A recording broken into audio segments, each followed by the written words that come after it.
Hello everyone, welcome to my final project presentation. This is Shahriar Irshad. So for the first part, I've taken a company named CarMax uh, as an example, and it is a Fortune 500 company. It has more than 194 stores all across the country, and so far they have sold more than 8 million cars already.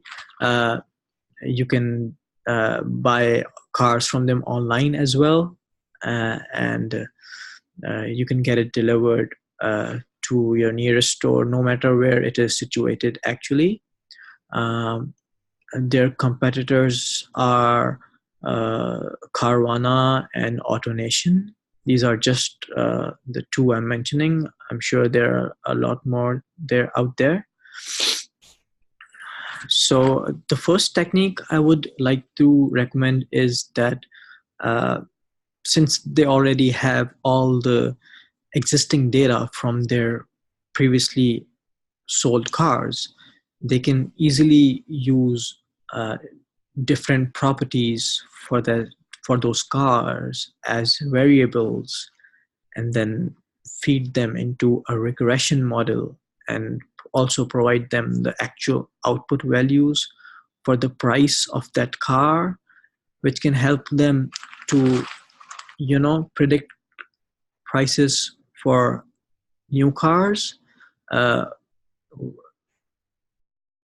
which they can use to basically set the price of their listings for the cars, and that way they can make sure that the price is not too high and it's not too low, so that the customers can get the best price possible, and also that they ensure that their profits are not decreased but are maintained. Another addition could be targeted ads on their website, and uh,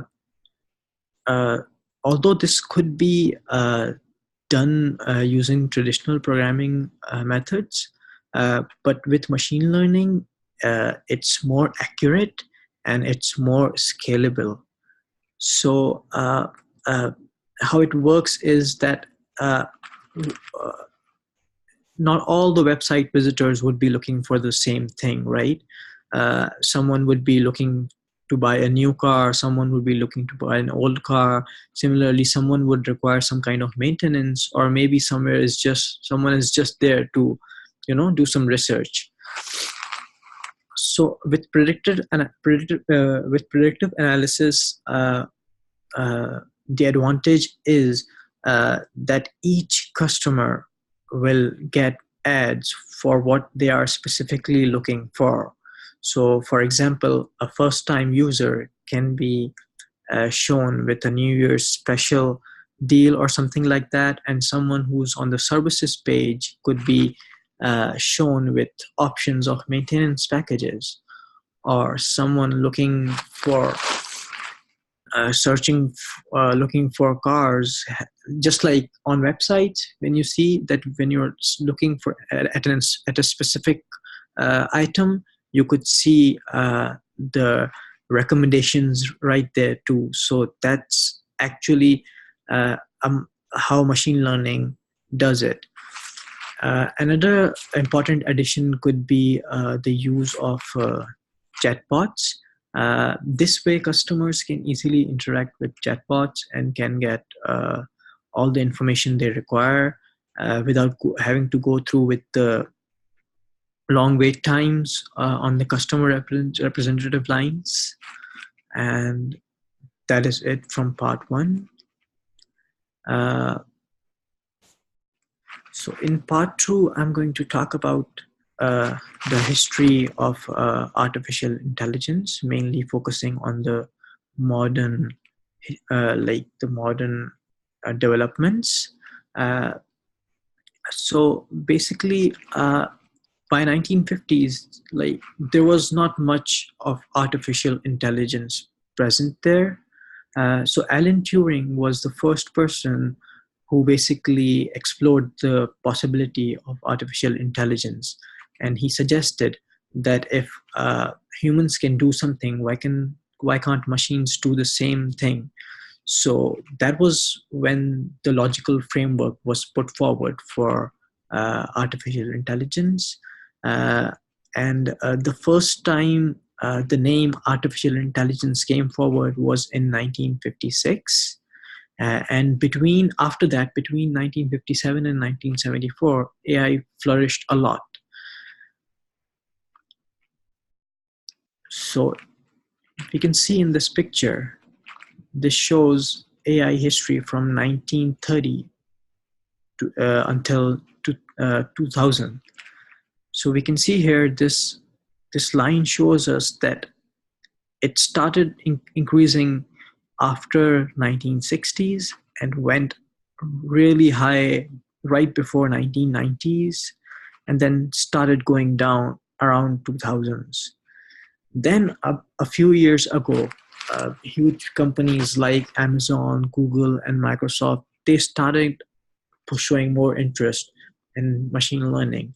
And the main reason why I think this happened was because of the emergence and availability of big data. And the biggest source for it, of course, is internet. And I would say the second biggest source would be smartphone, as hardly anyone, hardly any person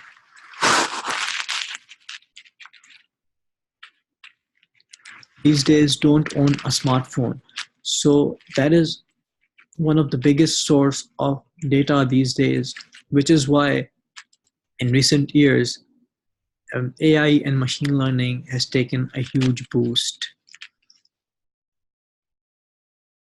There is a common notion known as AI is coming for your job. Uh, I do not agree with that term, because what AI is doing, it's just taking over the domestic stuff, and it is just basically increasing the productivity of the employees.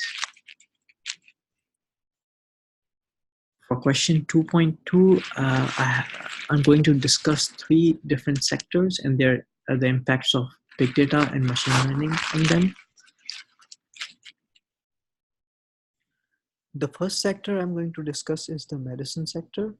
Uh, uh, Big data and analytics can improve health in a lot of different ways. Uh, Patients can have wearable trackers that can transmit information to their doctors, which can give them information regarding whether they've taken their medicine or not, or maybe give data regarding different um, health variables. Uh, and researchers can dig into the previous data of people with specific diseases to maybe narrow down uh, to some kind of classification of people who are more likely to get that disease, so that they can avoid uh, potential victims of that disease to be affected. Um,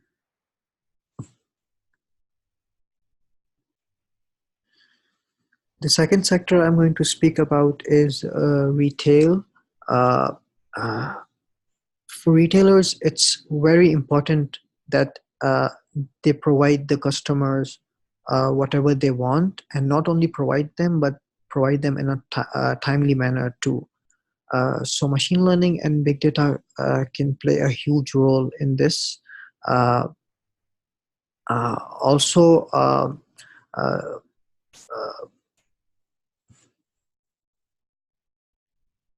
suppose a retailer wants the shopkeepers to stay for longer times on their stores, physical stores, or their websites.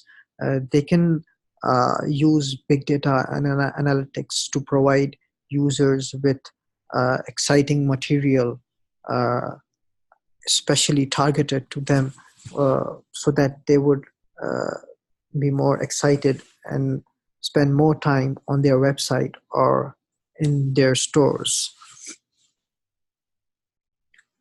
Another example is that they can examine the weather data to predict the increased need of seasonal items like snow shovels and beach chairs, so that they can have them before the customers require them. The third sector I'm going to discuss is transportation. Uh, People need to reach their destinations on time, and big data analytics can play a huge role in making this possible. Uh, for example, Transport for London uses statistics to map customers' journey. It provides personalized details and manages the unexpected circumstances that a customer may face. Uh, Analytics can also assist in the rail industry, like onboard sensors give details about trains' braking mechanisms, mileage, and stuff like that. Uh, Data sets from hundreds of trains could produce up to 200 billion data points annually, which can provide a lot of insights for the rail industry to improve their mechanisms.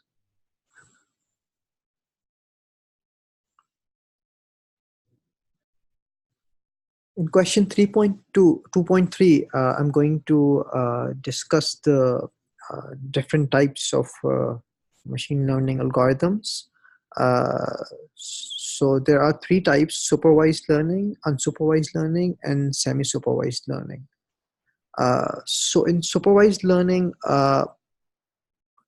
we train the algorithm and provide it with complete information, the input variables and the output variables as well. We train the data set with the input variables, and then since it knows the output values for those records too, it learns from those output variables. So it introduces a kind of bias from the programmers end, uh, which definitely affects the predictions. Uh, Whereas in unsupervised learning, we only mostly the first of all the data is unlabeled, and we only provide the algorithm with the input values, and it we do not provide it with the output values. And what the algorithm does is it learns from the input values itself, and it finds out trends in the data, and may point us towards new insights which we might not know before. The third type is semi-supervised learning. This is a hybrid of both of them. In this, some observations may have labels, the others may not. And as The reason is that the cost to label could be quite high, since it requires humans to go through the data and do that all themselves. So, in the absence of these labels, the majority of the observations, uh, in the absence of labels in the majority of the observations, but since there are few with labels, semi-supervised algorithms is the best candidate for this type of data. This table shows us the different types of machine learning algorithms.